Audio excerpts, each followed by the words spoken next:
Bienvenido a Lectura Bíblica en un año. Gracias por continuar con nosotros. Y felicidades. Nos aproximamos a la mitad de nuestro objetivo. Al de firme propósito guardarás en perfecta paz, porque en ti confío. Libro de Isaías. Capítulo 26, versículo 3.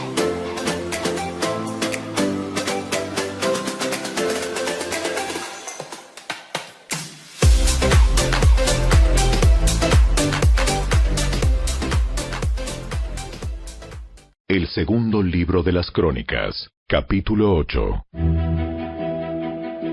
Salomón tardó 20 años en construir el templo del Señor y su propio palacio real. Al cabo de ese tiempo, Salomón dirigió su atención a la reconstrucción de las ciudades que le había dado el rey Hiram y estableció israelitas en ellas. Salomón también luchó contra la ciudad de Hamat de Soba y la conquistó. Reconstruyó Tadmor en el desierto y construyó ciudades en la región de Hamat como centros de almacenamiento. Fortificó las ciudades de Bet-Horón de arriba y Bet-Horón de abajo. Reconstruyó sus murallas e instaló portones con rejas.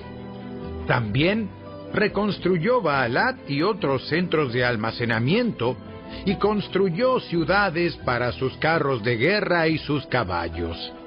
Construyó todo lo que quiso en Jerusalén, en el Líbano y por todo su reino. En esa tierra todavía había habitantes que no eran israelitas, entre los cuales se encontraban hititas, amorreos, fereceos, heveos y jebuseos. Todos ellos eran descendientes de las naciones que el pueblo de Israel no había destruido. Entonces, Salomón los obligó a ser parte de sus trabajadores, y hasta el día de hoy son trabajadores forzados. Pero Salomón no obligó a ningún israelita a ser parte de sus trabajadores, sino que los puso a su servicio como soldados, oficiales en su ejército y comandantes y conductores de sus carros de guerra. El rey Salomón también designó a 250 de ellos para que supervisaran a los trabajadores.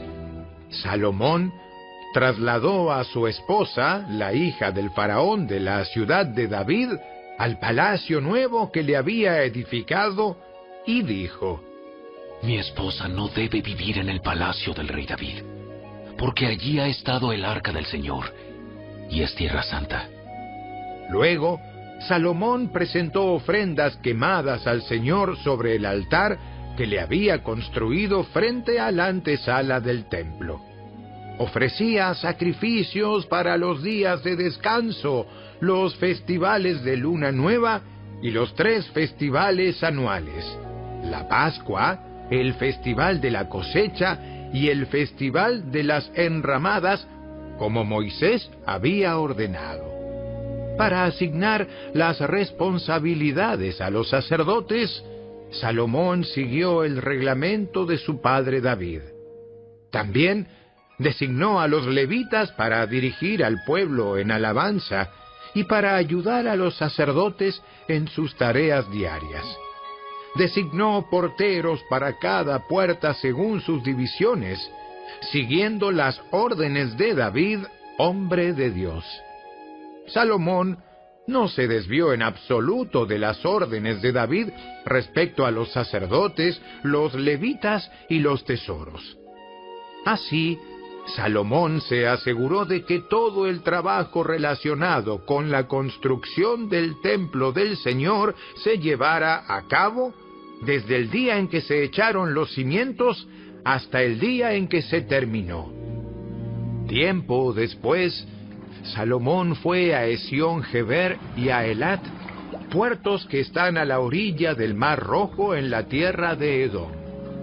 Hiram le envió barcos comandados por sus propios oficiales y tripulados por marineros expertos.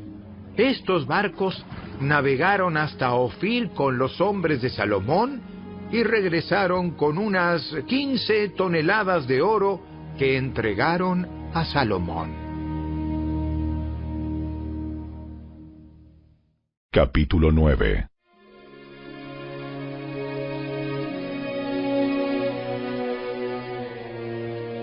Cuando la reina de Saba se enteró de la fama de Salomón, viajó a Jerusalén para ponerlo a prueba con preguntas difíciles. Llegó con un gran séquito de asistentes y una enorme caravana de camellos cargados con especias, grandes cantidades de oro y piedras preciosas. Cuando se presentó ante Salomón, habló con él acerca de todo lo que ella tenía en mente. Salomón tenía respuestas para todas sus preguntas. Nada le resultaba demasiado difícil de explicar. Cuando la reina de Saba se dio cuenta de lo sabio que era Salomón y vio el palacio que él había construido, quedó atónita.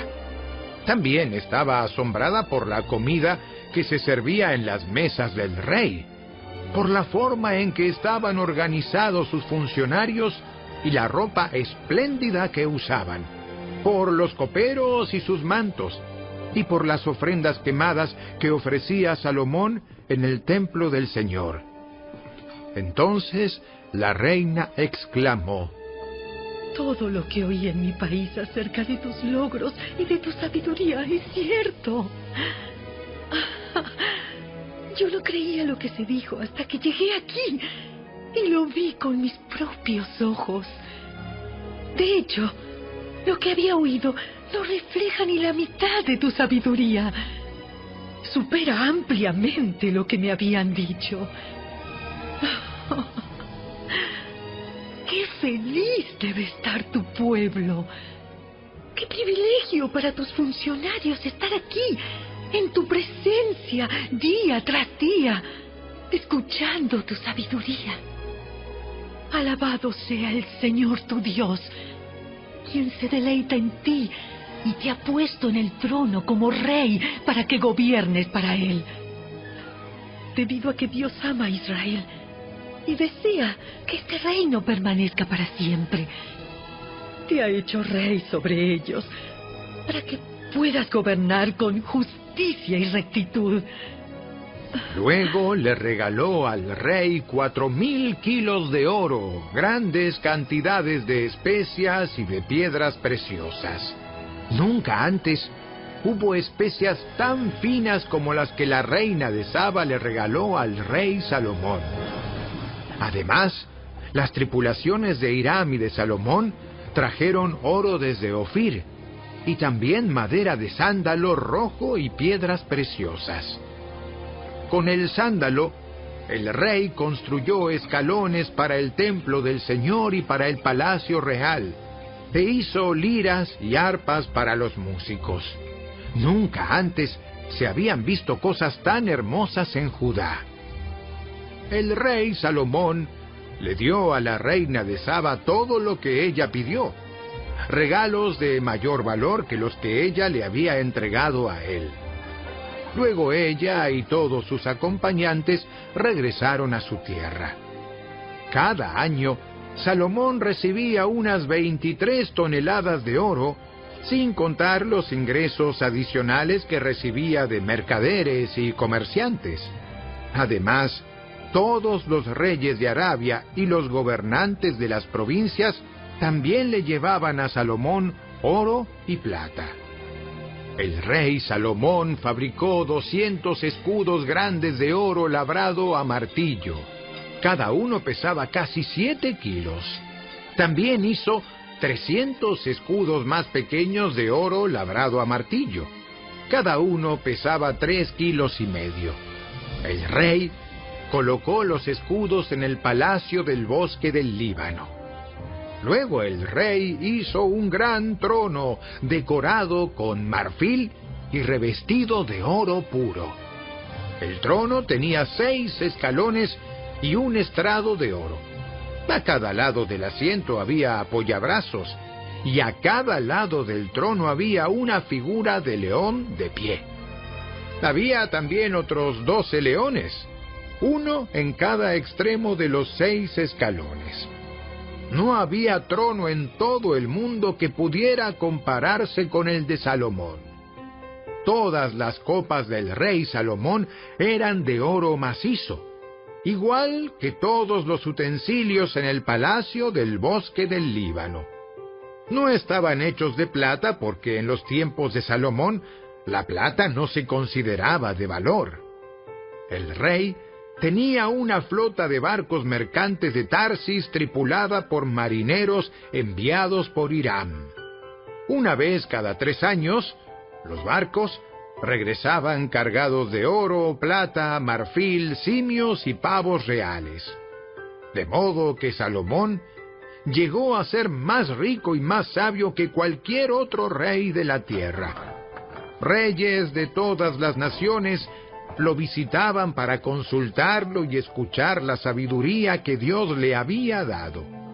Año tras año, cada visitante le llevaba regalos de plata y oro, ropa, armas, especias, caballos y mulas.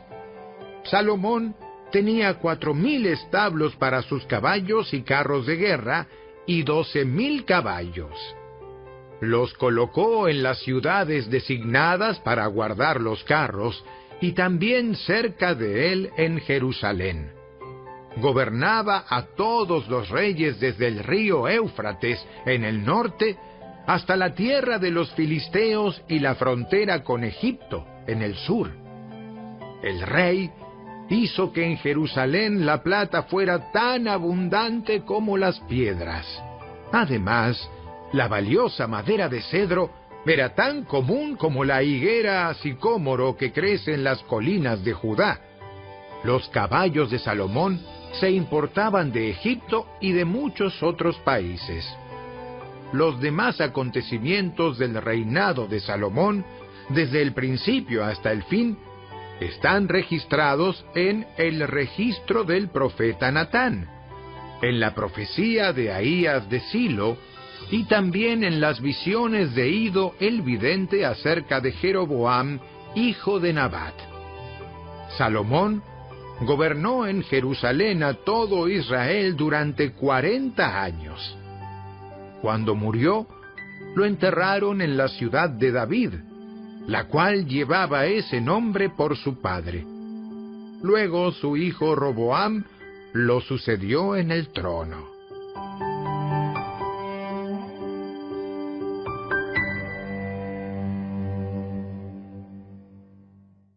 Capítulo 10. Roboam fue a Siquem, donde todo Israel se había reunido para proclamarlo rey. Cuando Jeroboam, hijo de Nabat, se enteró de esto, regresó de Egipto donde había huido para escapar del rey Salomón. Entonces los líderes de Israel mandaron a llamar a Jeroboam, y él, junto con todo Israel, fueron a hablar con Roboam. Su padre fue un amo muy duro. Alivie los trabajos tan pesados y los impuestos tan altos que su padre impuso sobre nosotros. Entonces seremos sus leales súbditos. Roboam les respondió: Regresen en 3 días y les daré una respuesta.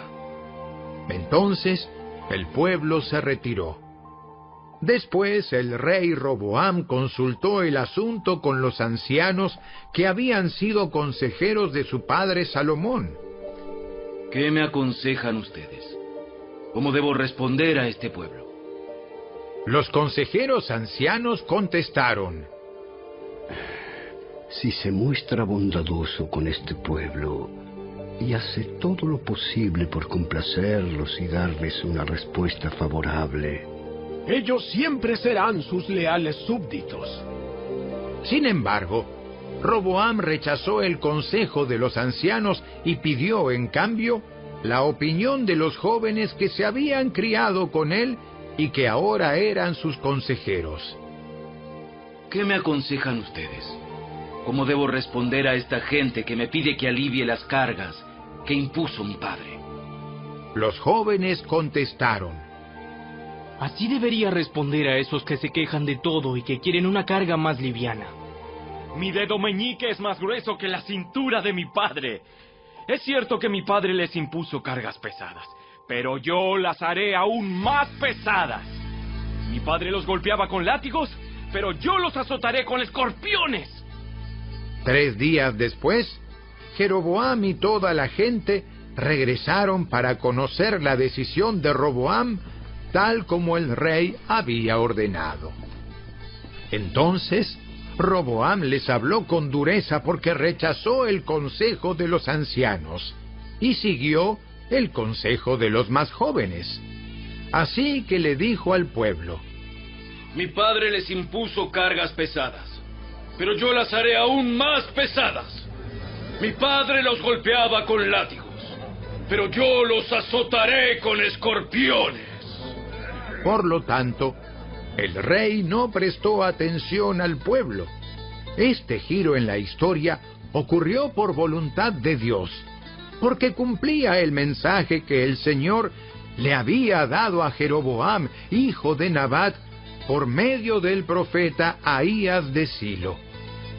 Cuando todos los israelitas se dieron cuenta de que el rey no iba a hacerles caso, respondieron: ¡Abajo la dinastía de David!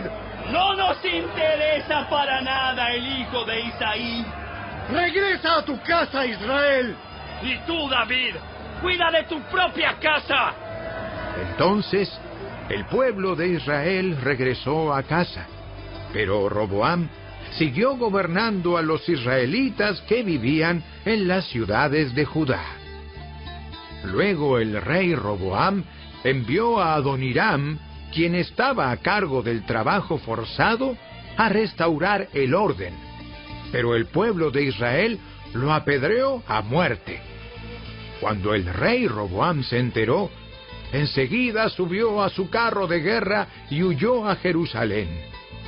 Hasta el día de hoy, las tribus del norte de Israel se han negado a ser gobernadas por un descendiente de David.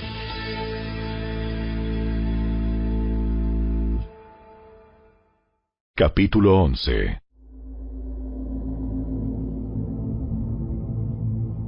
Cuando Roboam llegó a Jerusalén, movilizó a los hombres de Judá y de Benjamín, 180,000 guerreros selectos, para pelear contra Israel y recuperar el reino.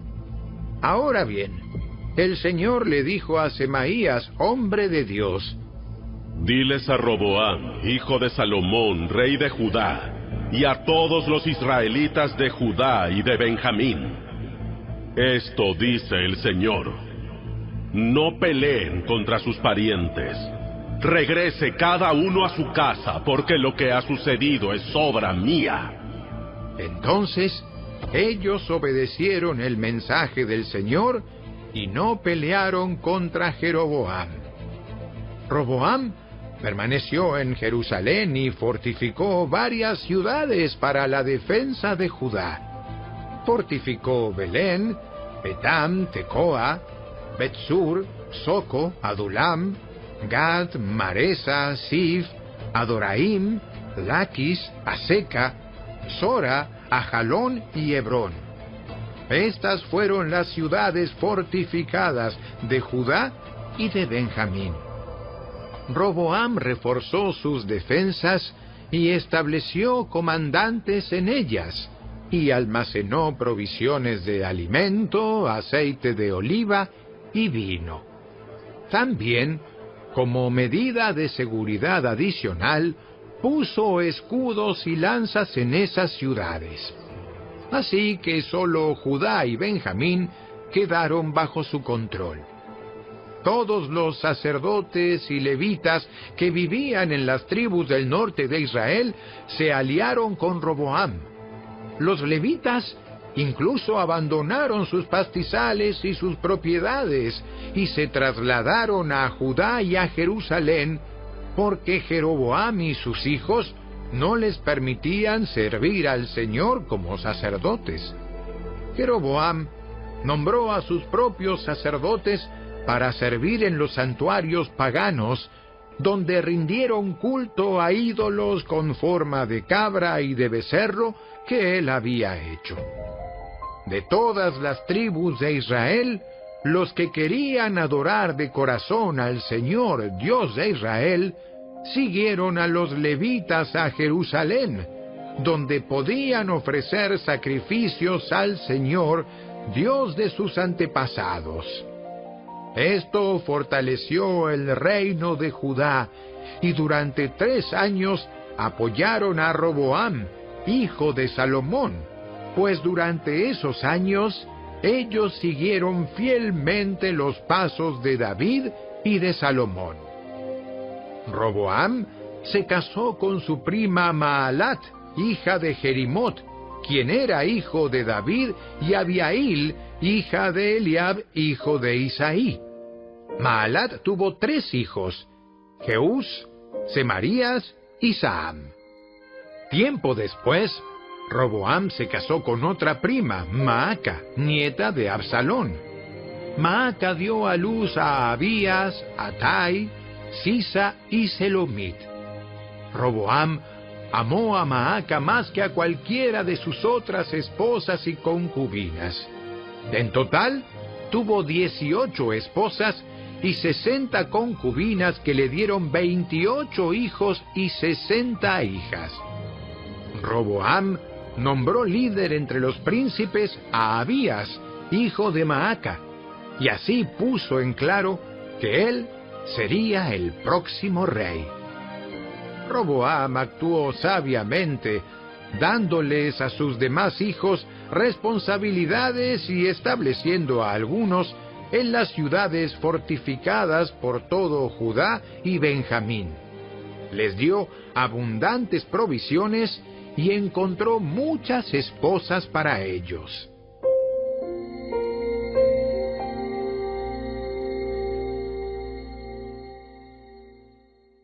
El Evangelio según Juan, capítulo 13. Antes de la celebración de la Pascua, Jesús sabía que había llegado su momento para dejar este mundo y regresar a su Padre. Había amado a sus discípulos durante el ministerio que realizó en la tierra, y ahora los amó hasta el final. Era la hora de cenar y el diablo ya había incitado a Judas, hijo de Simón Iscariote, para que traicionara a Jesús. Jesús sabía que el Padre le había dado autoridad sobre todas las cosas, y que había venido de Dios y regresaría a Dios. Así que se levantó de la mesa, se quitó el manto, se ató una toalla a la cintura y echó agua en un recipiente. Luego comenzó a lavarles los pies a los discípulos y a secárselos con la toalla que tenía en la cintura. Cuando se acercó a Simón Pedro, éste le dijo: Señor, ¿tú me vas a lavar los pies a mí? Ahora no entiendes lo que hago, pero algún día lo entenderás. No, jamás me lavarás los pies. Si no te lavo, no vas a pertenecerme. Entonces, lávame también las manos y la cabeza, Señor, no solo los pies. Una persona que se ha bañado bien no necesita lavarse más que los pies para estar completamente limpia. Y ustedes, discípulos, están limpios, aunque no todos. Pues Jesús sabía quién lo iba a traicionar.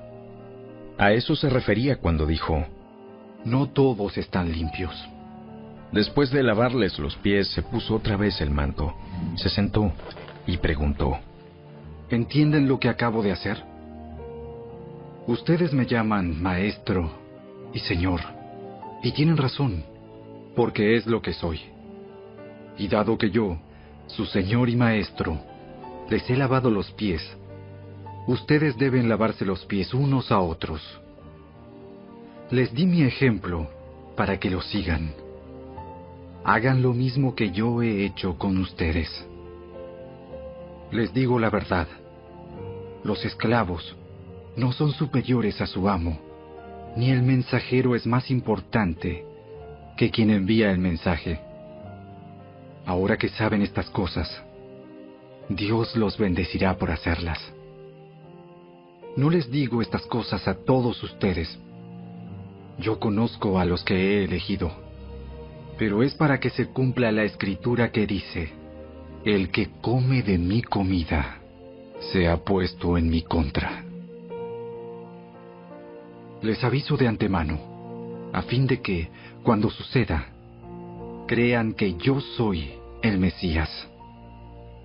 Les digo la verdad, todo el que recibe a mi mensajero, me recibe a mí, y el que me recibe a mí, recibe al Padre, quien me envió.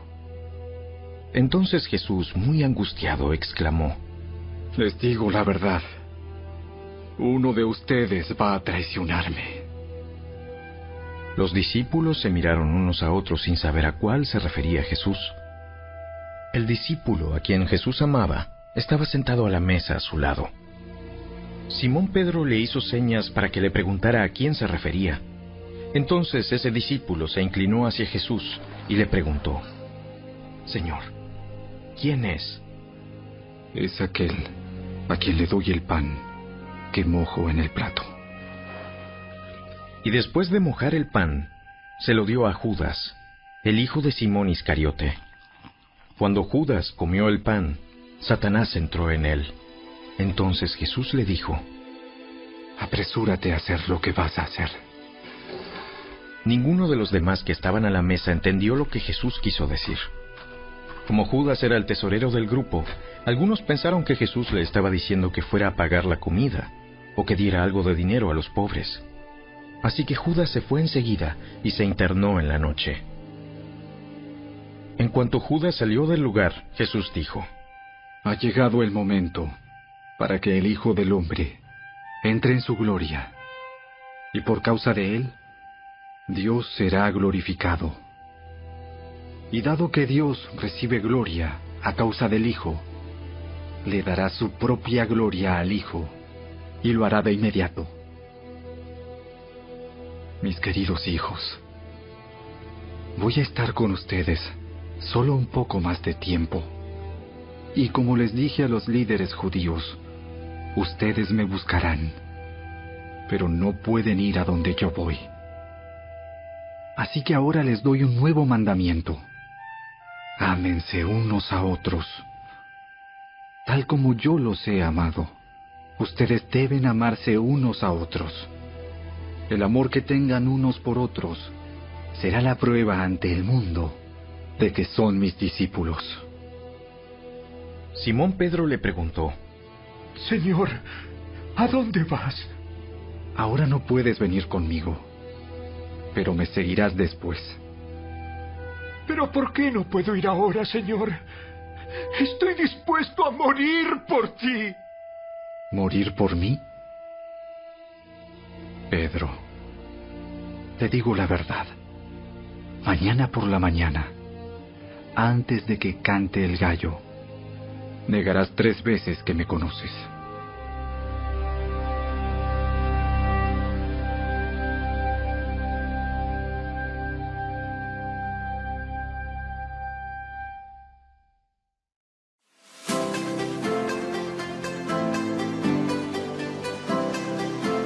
Tus manos me hicieron y me formaron.